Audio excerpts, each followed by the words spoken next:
Papers on my kitchen table. House documents. Signatures. Numbers jumping like a heart monitor. My hands aren't angry. They're tired, like sadness is sitting on my lungs. From my bedroom, my son's voice travels down the hall. "Yeah, baby, it's official. The house is ours. Your mama's getting the garden room." Not me, her mother. He walks out and kisses my forehead. It doesn't feel like love. It feels like a receipt. "New chapter," he says. I put the papers in the drawer and something switches inside me. Not rage, clarity. I open my notebook and do the math nobody sees. Car, transmission, school just this once, dentist, credit cards, down payment. $48,300 in 5 years. I write one sentence. I am not an endless well. The phone rings. "Mama, we need 3,000 by tomorrow. Paint, movers."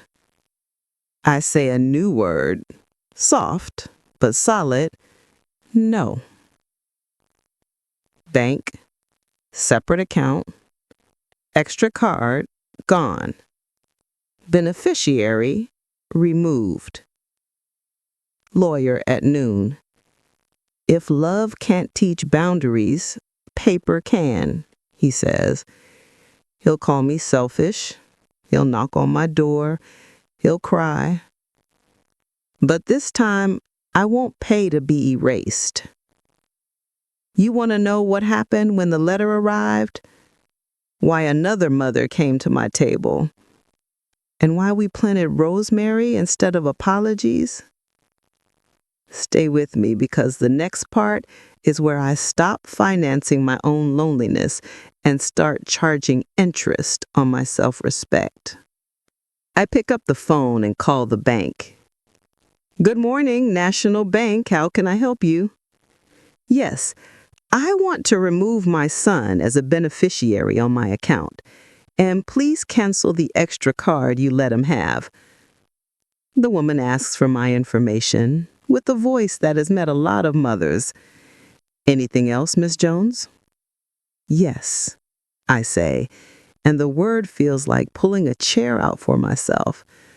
"I need a referral for a lawyer who handles wills and estates. Send it to my address." When we hang up, I feel taller. The floor isn't sinking. My phone rings right after. His name lights the screen. I answer.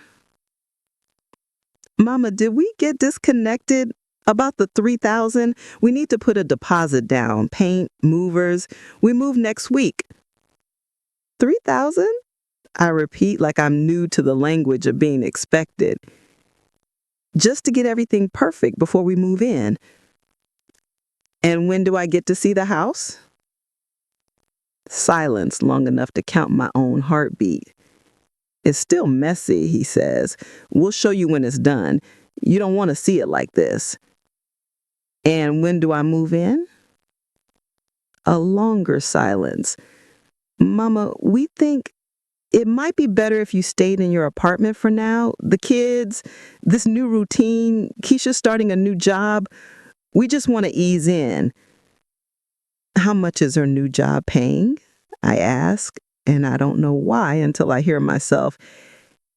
"He makes almost $2,000 a month," he says, proud of something that used to be a conversation. "Mama, can we count on you for the 3,000 by tomorrow?" "No," I say, but soft, like a real answer. I have to think. "You've never had to think before," he says, and it's not cruel. It's a fact we built together. I built it. "I'll call you in a few days," I say. He tries again. I end the call. Then I power the phone off and put it in a drawer I usually reserve for sponges and backup batteries. The silence that follows doesn't feel empty. It feels like a room that finally belongs to me. At the bank, a woman named Miss Anderson is graceful and efficient the way some people are when they've stood on the other side of that desk, too. She helps me open a separate savings account under my name only. We add a P.O. box. We talk about how to require 2 signatures on anything touching my primary funds. We talk about the safety deposit box where my mother's jewelry sits in a velvet pouch with the photo of my grandmother nobody calls by her name anymore. We lock those things away, and I lock in something quieter than control. It's self-respect on paper. At noon, I sit across from a lawyer named Michael Carter, who has a kind face and a suit that fits without bragging. He listens as I tell the story without making my voice pretty. He writes things down, then looks up like he's done this a lot. He says we can update your will today. We can add a codicil later if you want conditions, visits, check-ins, supporting your care while you're alive. We can also send a letter requesting a promissory note for any funds you gave that were supposed to be loans and ask them to secure it if possible. You don't have to fight, but if you do, you shouldn't fight empty-handed. I look at his pen and think about all the pens I used in my life. Signed permission slips, signed time cards, signed for packages other people enjoyed. Sign away parts of me in such careful cursive I didn't notice what I was writing. I want to change my beneficiaries, I say. I want a portion for Jamal, but I also want to leave money to groups that help older women who get turned into ATM machines with a smile. We can do that, he says. And if you want a list of organizations, my paralegal can help you. Thank you, I say, and it sounds like a prayer. Not for him, but for the me that showed up here. I buy myself lunch at a diner afterward, a salmon plate that comes with vegetables that are actually green and not shy, and a glass of white wine that I sip slow. I don't remember the last time I treated myself without wrapping the treat up in guilt and sending it back to the kitchen. I watch people through the window like a movie you don't have to understand. When my phone buzzes again, I turn it face down and finish my food. Then I walk home under a sky that has the nerve to shine. It shines anyway. Back at my apartment, the phone shows 27 missed calls and messages stacked like bills. Mama, I'm worried. Please call me. We need the deposit. Grandma, Dad says you're sick. Are you okay? The last text is a knife and a bandage at once. If this is about the house, we can talk. Maybe we can find a solution for you to have your space too, but I need you to help me with the move first. Then we'll fix the other stuff. I turn the phone off again. The other stuff is me. I'm not a coat rack you position after the furniture arrives. At 4:00, he knocks like the hallway is his. I open the door to find him and Keisha standing like two people who practice their faces in the car. Concerned, but polite. Urgent, but reasonable. I've used those faces too. Mama, thank God you're okay. We were so worried, he says, reaching for a hug. I step back just enough to make the point without writing it on a whiteboard. I'm not a child, I say. You caused me more distress in the last 3 days than I ever caused you. Mama, we're a family. We need to talk about things. You talked about me, I say, calm as the pressure inside me lets out through a valve I just learned I had. I wrote it all down. 48,300 in the last 5 years. The down payment, the emergencies, the just this once moments that turned into a routine I participated in because I thought giving meant loving. I see now I was also buying a ticket to be erased later with good intentions. We've been talking, she says, finally, a voice like a sheet trying to cover a stain. We want you to live with us. No, I say, because you can end the story with one word if you practice. You want me to live with you now that you think access to me is at risk. That's not the same as wanting me because of love. He cries, and I don't take it from him. He can cry. I've cried enough tears for both of us. I am no longer funding your life, I say. There will be no 3,000. There will be no quick fixes. If you want a relationship with me, it will be built like a good house, on something solid, on actions, not on texts. Can we please talk? I am talking, and I'm done. For now, I need you to leave my home.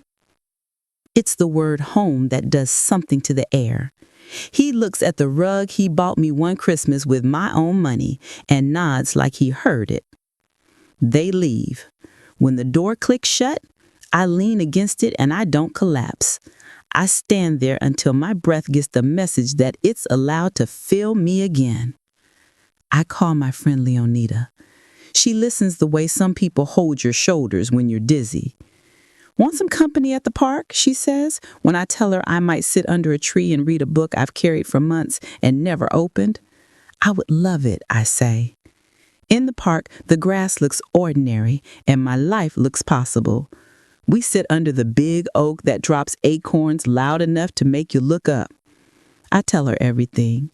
She nods, and when I'm done, she says, "You taught him you'll show up with a check every time he says we're in trouble. Now you have to teach him something else, that you still love him when you don't pay." What if he never learns it? I ask. Then you learn how to love him from a distance and love yourself up close, she says, like she'd been waiting for me to ask. We make a plan that's not a plan. It's more like a list of new habits. No more quick money decisions. No replying under pressure. No lying to myself just to keep the peace. I go home and sleep through the night for the first time in weeks. In the morning, I wake up and make tea with lemon instead of coffee because I want my hands quiet, not strong. I open the blinds and let the old sun touch old things. A letter arrives from Mr. Carter's office 2 days later, addressed to Jamal and Keisha. It's polite the way a stop sign is polite. It describes a record of funds given, requests a written repayment plan with dates and amounts, asks them to sign a promissory note, and strongly suggests they consider securing that note if possible. It also states I no longer authorize them to use my name, credit, or accounts for any application, purchase, or subscription. If they need money, banks exist. I am not one. I don't mail it to their apartment. I hand it to Jamal on a Saturday afternoon on my doorstep so there's no story later about lost mail. He reads the first paragraph and looks up like I slapped a past version of him. "Mama, this is legal." "Yes," I say, "because love wasn't enough to teach you boundaries. Words weren't either. Paper will have to do some work." He makes a noise people make right before they break something. He doesn't break anything. He pockets the letter, thanks me like a person in a store who doesn't know what else to do, and walks away. That night, Miss Cynthia calls me.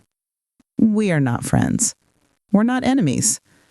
We are two mothers who want grandchildren to grow up in a world that doesn't steal their joy before they learn to spell. "Dolores," she says, quiet. "May I come by tomorrow? I'd like to talk, woman to woman." I don't know what conversation she's bringing. I know what kind I'm willing to have. "Come," I say. When she arrives, she sits at my table like she respects it. She looks at me like she respects me too. "I didn't know," she says.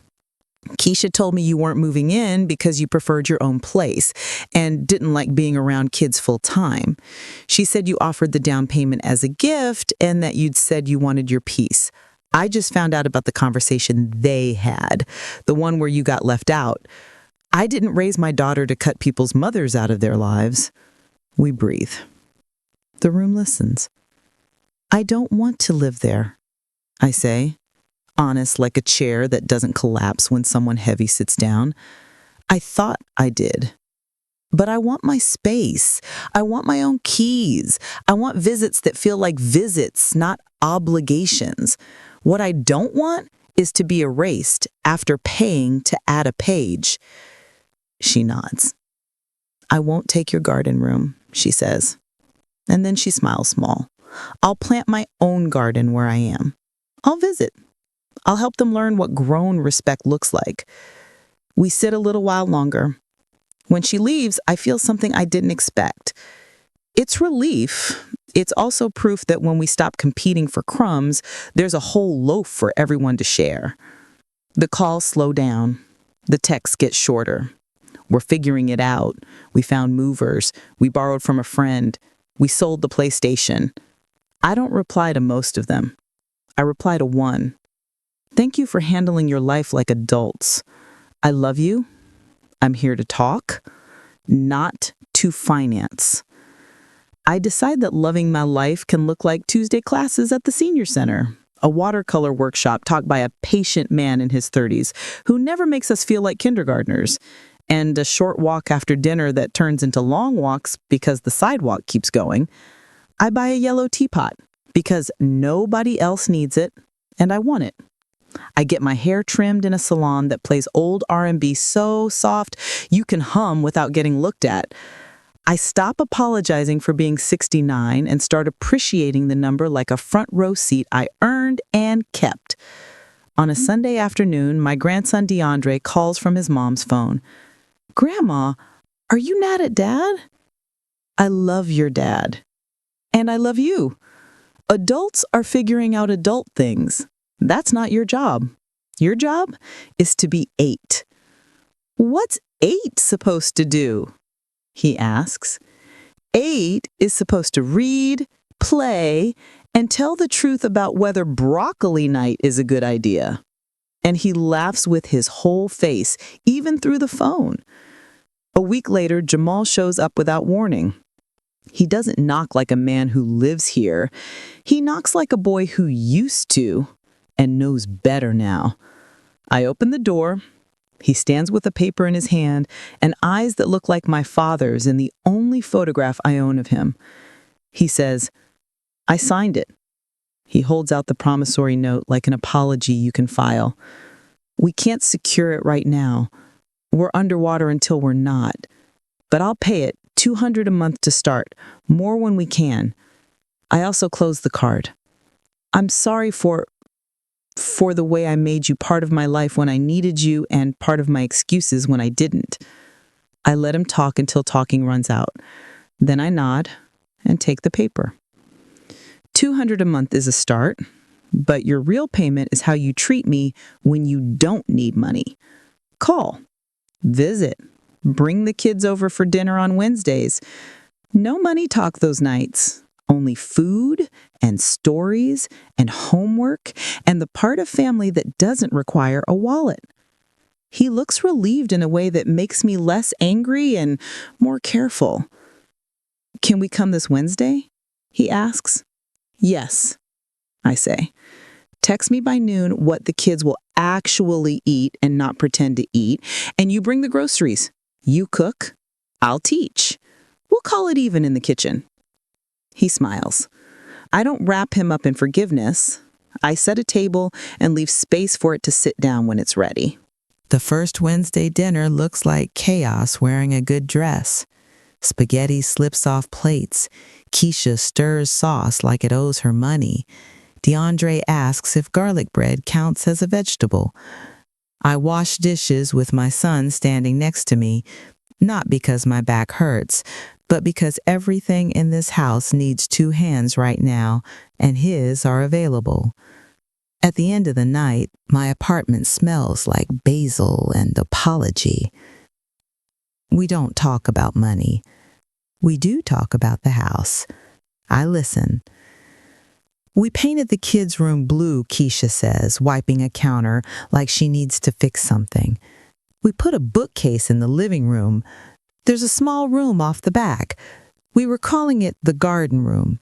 Maybe we just call it the back room. Maybe we put a daybed in there for when you want to stay over. I prefer my own bed, I say. And it's not a rejection, it's a map. I can visit. I can help. I can babysit with notice. I can also say no. And you can say no to me. That's what adults do. Okay, she says. And the okay sounds like a person measuring out an ingredient for a recipe they've never made but want to try. I go to their house a month later. I go as a guest, not a quiet donation. There's a wreath on the door that tries too hard, but the effort makes me smile. Inside, I see the edges of their life forming. A sofa that will sag in 3 years, a table too small for company, a wall where a family calendar will someday save them an argument. The back room has light that looks honest. There's a daybed and a quilt in colors I wouldn't pick, but cannot help touching. On the ledge sits a frame with a photo I don't remember posing for. It's me with the kids at the park last summer. The picture catches me looking at them like I'd hand over the whole world. I straighten the frame because that part is still true. Dinner is roast chicken and overcooked asparagus and laughter that shows up even when nobody invites it. After we eat, I step into the yard. The garden is a plan right now, dirt that wants a story. I feel them come outside behind me. We can plant something, Jamal says. You pick. Rosemary, I say. It remembers to grow back. We plant it together, my hands in their dirt, their home under a sky that doesn't care who paid for what. The kids run circles around chairs and hope we don't see them pick the strawberries too early. When I leave, I take a container of leftovers and a promise I don't put words on. I still want distance. I also want to be here sometimes. Both can be true. The work is keeping both true at the same time. Months pass. Seasons change without asking permission. $200 shows up on the first of the month like an ordered thing. Some months it's more. Some months it's late, followed by a text that says, "We're short, payment on the 10th." And then a payment on the 10th. I don't count the money as much as I count the difference in how my son speaks to me now that my wallet isn't the door he knocks on first. He still tries sometimes. He calls with the voice I know too well and starts sentences with, "Mama, I hate to ask." And I say, "Then don't." And we breathe through the discomfort together. I go back to Mr. Carter's office and we sign the updated will. We carve out a scholarship in my mother's name for a girl who needs a little push to keep going after the world tries to tell her she's a problem. We list organizations that help older women keep their lives when a younger generation tries to organize those lives for convenience. We put conditions on the part that goes to Jamal, not cruel ones, not hoops, just shape. If he stops calling for a year, the money goes to the scholarship, I say. If he uses my name to borrow or charge without permission again, his portion is reduced. Mr. Carter nods and writes the kind of legal English that puts a spine in my wishes. I upgrade my reading glasses. I get a better chair for my window because I spend more time looking out of it now that I'm ashamed to be home. I start going to Thursday morning chair yoga, where the breathing is half the class and the laughter is the other half. I make new friends whose children live in other states and who send photos but not visits. And we sit with our stories like a potluck. Everyone brings something different. Nobody leaves hungry. One afternoon, Keisha asks to meet me at a coffee shop that used to be a bakery, that used to be a shoe store.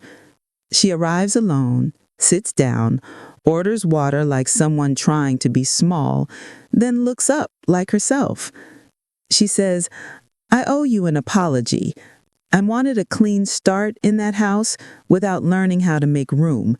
I told myself you'd be happier on your own because that made it easier to take what you were offering without saying thank you. I made my mother into a shield instead of a person.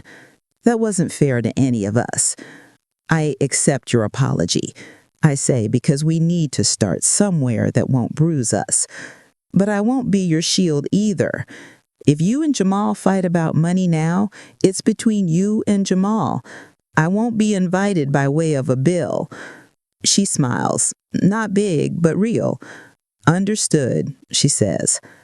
Also, would you teach me your cornbread? The kids say yours tastes like a story. Of course, I say, and something that's been wrapped up too tight inside me comes loose and returns to its shape. Not everything is neat. Some weeks Jamal forgets Wednesday dinner because work ran late or because life runs people. Some weeks I say no because I need to sit quietly and watch a game show with the volume too low. There are days I miss the closeness I thought money could buy, the simple idea that you can purchase your way into someone's daily life if you just keep giving enough. But the feeling passes when I remember the cost, not the dollars, the self I was spending. There's a day DeAndre shows up with a school assignment. He needs to interview a grandparent about a time you stood up for yourself. He turns the camera on my phone my way and says, "Grandma, when did you do that?" I look at him, this boy with his father's smile and his other grandmother's stubborn mouth, and I tell the truth. I did it when I realized I was financing my own loneliness. I thought love meant I had to be available with money and patience and silence at all times. Standing up for myself looked like saying, "I love you. I will not fund this." It looked like changing my will without asking anybody's permission. It looked like keeping my keys. It looked like staying in my home and letting you come over with your sticky fingers and your loud shoes, then sending you back home with your parents who were responsible for you. It looked like rosemary in a yard I don't own, but help water. "Is that hard?" he asks. "Yes," I say. "Everything real is hard. It's also worth it." He nods like a grown man in a small body and writes something in pencil that will smudge. He shows me the sentence. He wrote, "My grandma learned how to say no, and we learned how to hear it." I don't correct his handwriting. I let the smudge be proof. A year passes. The promissory note doesn't fix the past. It doesn't even fix every month. But it gives a shape to a debt, and that shape lets me put the past down sometimes and rest my hands. Jamal pays. He talks. He shows up. He slips. He apologizes. He learns. He grows a garden that doesn't die when the first frost shows up. Keisha gets promoted. She learns how to ask for help without asking for money. She learns how to set boundaries with her own mother where they need setting and be gentle where they don't. Miss Cynthia visits me for tea and tells me stories about Keisha as a child that fill in gaps I didn't know I wanted filled. We are not best friends. We are something mature. Allies. Co-matriarchs. We exchange recipes, not strategies. On the anniversary of the day I opened that drawer and put the house papers away, I go to the bank. I walk past the new accounts desk with my head up, not because I'm trying to be seen, but because I am seen by me. I deposit a small check with Jamal's cramped handwriting on the memo line that reads, "For you."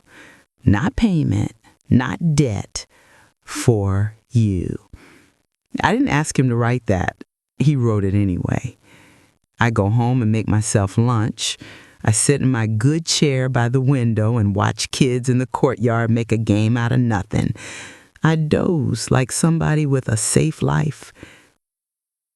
Later, I take a bus to the community center and sign my name on a volunteer list next to Reading with Elders. I can sit with teenagers and help them put their sentences in order.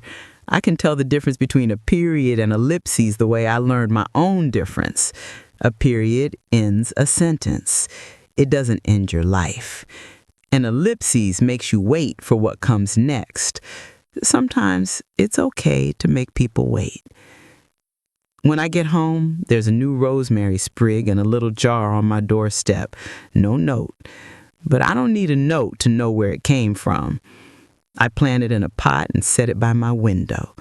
I water it, and I water the other one when I visit. 2 plants in 2 homes, both of them growing just fine. I still keep the house documents in the kitchen drawer. They don't poke me anymore. They're just paper now.